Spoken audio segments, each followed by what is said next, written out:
Hello ವೀಕ್ಷಕರೇ, welcome back to smart ಜನಿ. ಇವತ್ತಿನ ವಿಡಿಯೋದಲ್ಲಿ ಆನಿಯನ್ ಮಸಾಲ ದೋಸೆ, ಎಗ್ ಮಸಾಲ ದೋಸೆ ಹೋಟೆಲ್ಗಿಂತಲೂ ರುಚಿಯಾಗಿ ಮನೆಯಲ್ಲೇ ಟೇಸ್ಟಿಯಾಗಿ ಹೇಗೆ ಮಾಡೋದು ಅಂತ ತೋರಿಸ್ತಾ ಇದ್ದೀನಿ. ಈ ರೀತಿ ಮಸಾಲ ದೋಸೆ ಮಾಡಿದ್ರೆ ಯಾವತ್ತೂ ಹೋಟೆಲ್ಗಳಲ್ಲಿ ತಿನ್ನೋದೇ ಇಲ್ಲ, ಅಷ್ಟು ಟೇಸ್ಟಿಯಾಗಿರುತ್ತೆ ಇದು. ಈಗ ಮಸಾಲ ದೋಸೆ ಮಾಡೋದಕ್ಕೆ ಮೊದಲು ಆಲೂಗೆಡ್ಡೆ ಪಲ್ಯ ಮಾಡೋದಕ್ಕೆ ಗ್ಯಾಸ್ ಮೇಲೆ ಒಂದು ಫ್ರೈ ಪ್ಯಾನ್ ಇಟ್ಕೊಂಡು 2 ಸ್ಪೂನು ಎಣ್ಣೆ ಹಾಕ್ಕೊಳ್ಳಿ. ಅದರಲ್ಲಿ ಅರ್ಧ ಸ್ಪೂನು ಸಾಸಿವೆ, ಅರ್ಧ ಸ್ಪೂನು ಜೀರಿಗೆ ಹಾಕಿ ಚಿಟಪಟ ಅಂತ ಸ್ವಲ್ಪ ಸೌಂಡ್ ಬರೋದಕ್ಕೆ ಸ್ಟಾರ್ಟ್ ಆದ ಮೇಲೆ ಅರ್ಧ ಸ್ಪೂನು ಕಡಲೆಬೇಳೆ, ಅರ್ಧ ಸ್ಪೂನು ಉದ್ದಿನಬೇಳೆ ಹಾಕಿ ಒಂದು 30 ಸೆಕೆಂಡ್ ಫ್ರೈ ಮಾಡಿ. ಆನಂತರ 2 ಹಸಿಮೆಣಸಿನ್ಕಾಯಿ, ಒಂದು ಮೀಡಿಯಮ್ ಸೈಜ್ ಇರುವಂಥ ಈರುಳ್ಳಿ ಉದ್ದುದಕ್ಕೆ ಕಟ್ ಮಾಡಿರೋದು ಹಾಕಿ ಒಂದು 2 ನಿಮಿಷ ಮೀಡಿಯಮ್ ಫ್ಲೇಮಲ್ಲಿ ಫ್ರೈ ಮಾಡಿ. ಆನಂತರ ಅರ್ಧ ಸ್ಪೂನು ಕ್ರಷ್ ಮಾಡಿರುವಂಥ ಶುಂಠಿ ಬೆಳ್ಳುಳ್ಳಿ ಎರಡನ್ನೂ ಹಾಕಿ 1/4 ಸ್ಪೂನು ಅರಿಶಿಣದ ಪುಡಿ ಹಾಕಿ ಚೆನ್ನಾಗಿ ಮಿಕ್ಸ್ ಮಾಡಬೇಕು. ಹೀಗೆ ಇದರಲ್ಲಿ 2 ಆಲೂಗೆಡ್ಡೆ ಬಾಯ್ಲ್ ಮಾಡಿರೋದು ಹಾಕಿ ಈ ರೀತಿ ಸ್ಮ್ಯಾಶ್ ಮಾಡಿ ಹಾಕಿ, ನೀವು ಎಷ್ಟು ಮಸಾಲ ದೋಸೆ ಮಾಡ್ತೀರಾ ಅದ್ರ ಕ್ವಾಂಟಿಟಿ ಪ್ರಕಾರ ಆಲೂಗೆಡ್ಡೆನ ಪಲ್ಯ ಮಾಡ್ಕೋಬೇಕಾಗುತ್ತೆ. ಈ ರೀತಿ ಚೆನ್ನಾಗಿ ಮಿಕ್ಸ್ ಮಾಡಿ ಈ ರೀತಿ ಸ್ಮ್ಯಾಶ್ ಮಾಡ್ತಾ, ಆಲ್ರೆಡಿ ನಾನು ಮಸಾಲ ದೋಸೆ ರೆಸಿಪಿನ ಅಪ್ಲೋಡ್ ಮಾಡಿದ್ದೀನಿ, ನೀವು ಬೇಕಾದರೆ ಅದನ್ನು ಸಹ ನೋಡ್ಬೋದು. ಈಗ ರುಚಿಗೆ ತಕ್ಕಷ್ಟು ಉಪ್ಪು ಹಾಕಿ, ಹಾಗೆ ಕಸೂರಿ ಮೇಥಿ ಹಾಕಿದ್ದೀನಿ. ಇದಕ್ಕೆ ಕಸೂರಿ ಮೇಥಿ ಇದ್ದರೆ ಹಾಕಿ, ಇಲ್ಲಾಂದರೆ ಸ್ಕಿಪ್ ಮಾಡ್ಬೋದು. ಹಾಕಿದರೆ ತುಂಬ ಟೇಸ್ಟಿಯಾಗಿರುತ್ತೆ. ಈಗ ಸ್ವಲ್ಪ ಕೊತ್ತಂಬರಿ ಸೊಪ್ಪು ಹಾಕಿ, ಈಗ ಮಸಾಲ ದೋಸೆಗೆ ಆಲೂಗೆಡ್ಡೆ ಪಲ್ಯ ರೆಡಿಯಾಗಿದೆ. ಇದನ್ನು ಪಕ್ಕಕ್ಕಿಟ್ಟು ಮಸಾಲ ದೋಸೆ ಬ್ಯಾಟರ್ ತೊಗೊಂಡಿದ್ದೀನಿ. ಇದಕ್ಕೆ ಸ್ವಲ್ಪ ಉಪ್ಪು ಹಾಕಿ ಚೆನ್ನಾಗಿ ಮಿಕ್ಸ್ ಮಾಡಿ. ಆಲ್ರೆಡಿ ಈ ಮಸಾಲ ದೋಸೆ ಬ್ಯಾಟರ್ನ ಹೇಗೆ ಮಾಡೋದು ಅಂತ ಹೇಳಿ ನಾನು ವಿಡಿಯೋನ ಅಪ್ಲೋಡ್ ಮಾಡಿದ್ದೀನಿ, ಅದನ್ನು ಡಿಸ್ಕ್ರಿಪ್ಷನಲ್ಲಿ ಲಿಂಕ್ ಕೊಡ್ತೀನಿ. ನಾನು ಮಾಡಿರೋ ಮಸಾಲ ದೋಸೆ ಎಲ್ಲ ರೆಸಿಪೀಸು ಲಿಂಕ್ ಕೊಡ್ತೀನಿ, ನೀವು ನೋಡ್ಬೋದು. ಈಗ ಇದಕ್ಕೆ ಒಂದು ಅರ್ಧ ಸ್ಪೂನಷ್ಟು ಸಕ್ಕರೆ ಹಾಕ್ತಾಯಿದ್ದೀನಿ. ಸಕ್ಕರೆ ಹಾಕೋದ್ರಿಂದ ರೆಡ್ಡಿಶ್ ಆಗಿ ತುಂಬ ಟೇಸ್ಟಿಯಾಗಿ ಬರುತ್ತೆ ಮಸಾಲ ದೋಸೆ.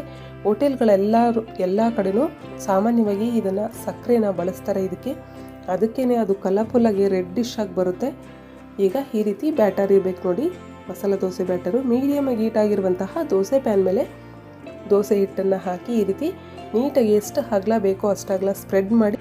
ಈಗ 1-2 ಸ್ಪೂನು ಚಿಕ್ಕದಾಗಿ ಕಟ್ ಮಾಡಿರುವಂತಹ ಈರುಳ್ಳಿ ಹಾಕಿ, ಸ್ವಲ್ಪ ಕೊತ್ತಂಬರಿ ಸೊಪ್ಪನ್ನು ಸಹ ಅದರ ಮೇಲೆ ಹಾಕಬೇಕು. ಈಗ ಇದಕ್ಕೆ ಸ್ವಲ್ಪ ಸಾಲ್ಟ್ ಹಾಕ್ತಾಯಿದ್ದೀನಿ ಮೇಲೆ. ಹಾಗೆ ಕಾಶ್ಮೀರಿ ರೆಡ್ ಚಿಲ್ಲಿ ಪೌಡರ್ ಒಂದು 1/4 ಸ್ಪೂನಷ್ಟು ಹಾಕ್ತಾಯಿದ್ದೀನಿ. ಖಾರ ಯಾವ ರೀತಿ ಇರಬೇಕು ನಿಮಗೆ, ಸ್ಪೈಸಿಯಾಗಿರ್ಬೇಕಾ ನೋಡ್ಕೊಂಡು ಹಾಕಿ. ಈಗ ಅರ್ಧ ಸ್ಪೂನು ಎಣ್ಣೆ ಹಾಕ್ತಾಯಿದ್ದೀನಿ. ಎಣ್ಣೆ, ತುಪ್ಪ ನೀವು ಯಾವುದ್ರಲ್ಲಾದರೂ ಮಾಡ್ಕೋಬೋದು. ಇದು ಕೆಳಗಡೆ ಭಾಗ ಚೆನ್ನಾಗಿ ರೋಸ್ಟ್ ಆಗಬೇಕು. ಮೀಡಿಯಮ್ ಟು ಹೈ ಫ್ಲೇಮ್ ಮಧ್ಯದಲ್ಲಿ ಇಟ್ಕೊಂಡು ಚೆನ್ನಾಗಿ ರೋಸ್ಟ್ ಮಾಡಿ. ಆನಂತರ ಆಲೂಗೆಡ್ಡೆ ಪಲ್ಯ ಮಧ್ಯದಲ್ಲಿ ಇಟ್ಟು ಈ ರೀತಿ ಫೋಲ್ಡ್ ಮಾಡಿ. ನೋಡಿ ರೆಡ್ಡಿಶ್ ಆಗಿ ಎಷ್ಟು ಕಲರ್ಫುಲ್ಲಾಗಿ ಬಂದಿದೆ. ನೀವು ಹೋಟೆಲ್ಗೆ ಹೋಗಿ ತಿಂತಿರಲ್ವಾ, ಅದಕ್ಕಿಂತಲೂ ರುಚಿಯಾಗಿರುತ್ತೆ ಇದು. ಈಗ ಇದನ್ನು ಒಂದು ಪ್ಲೇಟ್ಗೆ ಸರ್ವ್ ಮಾಡಿದ್ದೀನಿ. ಇದನ್ನು ಬಿಸಿ ಬಿಸಿಯಾಗಿ ತಿಂದ್ರೇ ಟೇಸ್ಟಿಯಾಗಿರೋದು. ಆದಷ್ಟು ಇದನ್ನು ಬಿಸಿ ಬಿಸಿಯಾಗಿ ಯಾವಾಗ ತಿಂತೀರೋ ಆವಾಗಲೇ ಮಾಡ್ಕೊತೀನಿ. ನೆಕ್ಸ್ಟ್ ಎಗ್ ಮಸಾಲ ದೋಸೆ ಮಾಡೋದಕ್ಕೆ ಮೀಡಿಯಮಾಗಿ ಹೀಟಾಗಿರುವಂತಹ ಪ್ಯಾನ್ ಮೇಲೆ ಮತ್ತು ದೋಸೆ ಬ್ಯಾಟರ್ನ ಹಾಕಬೇಕು.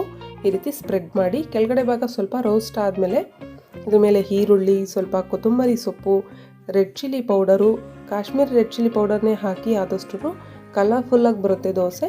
ಈಗ ಒಂದು ಮೊಟ್ಟೆನ ಹೊಡೆದ್ಬಿಟ್ಟು ಹಾಕ್ತಾಯಿದ್ದೀನಿ. ನಿಮಗೆ ಎಷ್ಟು ಮೊಟ್ಟೆಯಲ್ಲಿ ಇಷ್ಟ ಆದರೆ 2 ಮೊಟ್ಟೆಯಲ್ಲೂ ಸಹ ಇದನ್ನು ಮಾಡ್ಕೋಬೋದು. ಒಂದು ಮಸಾಲ ದೋಸೆಗೆ 1 ಮೊಟ್ಟೆ ಆದರೆ ಕರೆಕ್ಟಾಗಿ ಸರಿ ಹೋಗುತ್ತೆ. ಈಗ ಇದು ಸ್ವಲ್ಪ ರೋಸ್ಟ್ ಆದಮೇಲೆ ಸ್ವಲ್ಪ ಅರ್ಧ ಸ್ಪೂನಷ್ಟು ಎಣ್ಣೆ ಆಗಲಿ ತುಪ್ಪ ಆಗಲಿ ಹಾಕಿ, ಆನಂತರ ಈ ಎಗ್ನ ಈ ರೀತಿ ಸ್ಪ್ರೆಡ್ ಮಾಡಬೇಕು. ಈ ರೀತಿ ಸ್ಪ್ರೆಡ್ ಮಾಡೋದ್ರಿಂದ ಚೆನ್ನಾಗಿ ರೋಸ್ಟ್ ಆಗುತ್ತೆ. ಕೆಳಗಡೆ ಭಾಗ ಚೆನ್ನಾಗಿ ರೋಸ್ಟ್ ಆದಮೇಲೆ ಈಗ ಇದನ್ನ ಫೋಲ್ಡ್ ಮಾಡಿ ಒಂದು ಪ್ಲೇಟ್ಗೆ ಸರ್ವ್ ಮಾಡ್ತಾ ಇದ್ದೀನಿ. ನೀವು ಯಾವಾಗಲೇ ಮಸಾಲ ದೋಸೆ ತಿಂದರೂ ಸಹ ಬಿಸಿ ಬಿಸಿಯಾಗೇ ತಿನ್ನಬೇಕು, ಆವಾಗಲೇ ಅದರ ಟೇಸ್ಟ್ ಚೆನ್ನಾಗಿರೋದು. ನೋಡಿದ್ರಲ್ವಾ, ನಿಮಗೆ ಈ ರೆಸಿಪಿ ಇಷ್ಟ ಆದರೆ ನೀವು ಸಹ ಟ್ರೈ ಮಾಡಿ, ಕಮೆಂಟ್ ಮಾಡಿ, ನಿಮ್ಮ ಫ್ರೆಂಡ್ಸ್ಗೂ ಸಹ ಶೇರ್ ಮಾಡಿ, ತಪ್ಪದೆ ಲೈಕ್ ಮಾಡಿ. ಫಸ್ಟ್ ಟೈಮ್ ವಿಡಿಯೋ ನೋಡ್ತಾ ಇದ್ದರೆ ಸಬ್ಸ್ಕ್ರೈಬ್ ಮಾಡ್ಕೊಳ್ಳಿ, ಪಕ್ಕದಲ್ಲಿರುವಂತಹ ಬೆಲ್ ಐಕಾನ್ನ ಸಹ ಪ್ರೆಸ್ ಮಾಡಿ. Thank you for watching.